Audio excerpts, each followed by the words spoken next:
እዚህ ጋር ደግሞ ዳቦ ኮባ ላይ አድርጌ ወደ ፎረም ውስጥ ላስገባ ነው። እዚህ ጋር እንጀራዬንም ማለት ነው የጋገርኩ ነው በመጥበሻ ላይ።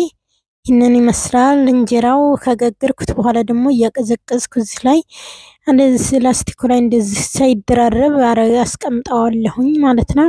እዚህ ጋር ደግሞ ሰፌድ ላይ አድርጌዋለሁኝ ከቀዘቀዘ በኋላ። በዚህ መልኩ እንጀራዬን ጋግሬ አጠናቅቄያለሁ። ሰላም ሰላም ውድ ቤተሰቦች እንደምን አላችሁ? ሰላም ናችሁ? እኔ እግዚአብሔር ይመስገን ሰላም ነኝ። እንኳን ለጌታችን ለመድኃኒታችን ለኢየሱስ ክርስቶስ የትንሣኤ በዓል በሰላም በጤና አደረሳችሁ። የተዋህዶ ልጆች በዓሉ የሰላም የፍቅር የአንድነት ያድርግልን። ይህ በዓል ሀገራችንን ሰላም ህዝቦቿን ፍቅር እንዳረግልን ሀገራችን ክፉ የተጋረጠውን ነገር አጥፍቶ ሰላምን በሀገራችን ያምጣልን ለህዝቦቿ ለሀገራችንና ቤተሰቦቼ ባላችሁበት የተዋህዶ ልጆች መልካም በዓል ይሁንላችሁ እላለሁኝ። እና ከዚህ አልኩ በኋላ እኛም እንዳይቀር ትንሽ ወጉ ባህሉ የሀገራችን ባይሆንም ዝም ብሎ ትንሽ ባሉን ለመሽተት በዚህ አይነት መንገድ እንጀራውንም ጋግሬያለሁኝ። በቤት ውስጥ እንጀራውንም ጋግሬ ዳቦውንም ደፍቻለሁኝና አሁን ከጓደኞቼ ጋር ልንበላ እየበላን ነው። እንብላ። በዚህ በትንሹም በዚህ መልኩ አቅርበን እየበላን ነው። በዚህ አይነት እንግዲህ ወጥ እዚህ ጋር ጠጣም አለ እየጠጣን ነው። እንጠጣም ብሉልኝ። ፋሲካን እንግዲህ በሀገራችን የዛሬ ዓመት በሰላም አድርሶን ቤተሰብ ሀገር ሁሉ ሰላም ሆኖ በሀገራችን ፏ ድምቅ ብለን ለማክበር ለዛሬ ዓመት በሰላም በጤና ያቆየን። እናም እዚህ ጋር ዳቦ በነገራችን ላይ ጥቁር ስንዴ ነው ዳቦ ማለት ነው። የጥቁር ስንዴና እንደገና ደግሞ አብሽ ብዙ ነው የጨመርኩበት።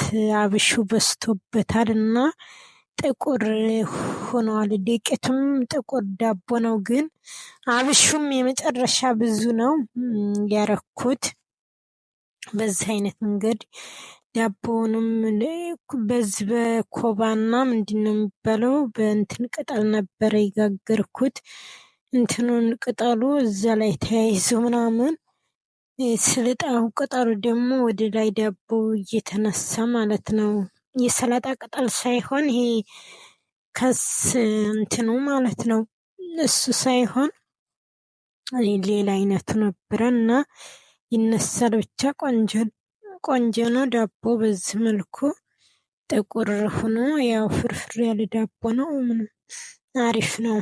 በዚህ አይነት እንደዚህ ቆራርሼ ይሄው ክፍትፍት ያለ ነው ዳቦ ማለት ነው።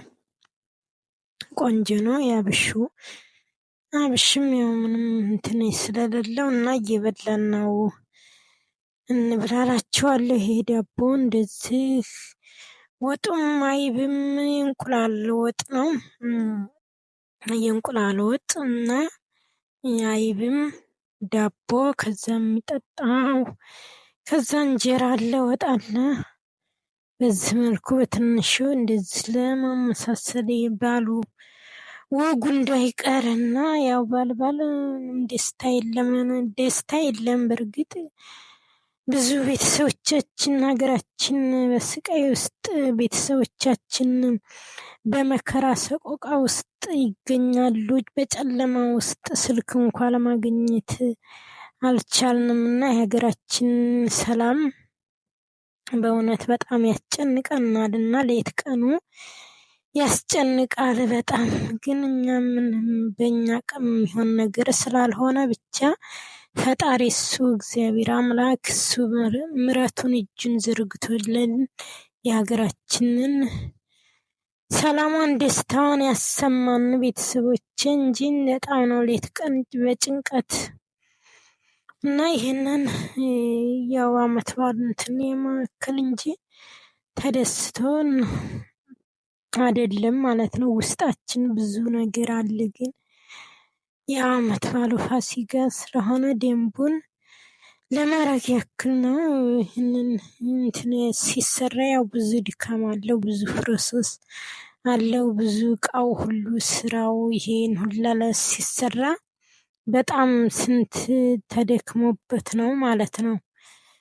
እና ሀበሻ ደግሞ የለም ያው ይበላሉ ልጆቹ፣ እኔ ጋ የሚሰሩት ልጆች ይበላሉ። ግማሾቹ በደንብ ይበላሉ፣ ዳቦውንም እንጀራውንም ወጡንም የማይበሉም አሉም። እናም ሀበሻ ኢትዮጵያውያን እዚህ ጎረቤት ቢኖር እንዴት ደስ ይላል። የለም ግን ቤተሰቦቼ እኔ ብቻ እኛዋ ብቻ ነውና ያለሁት።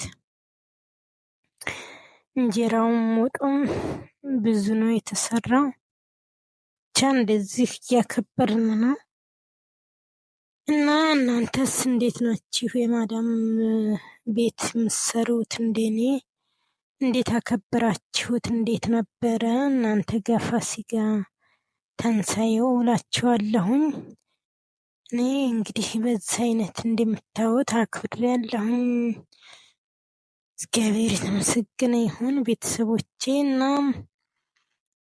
ይህን ይመስል ነበረ ቤተሰብ።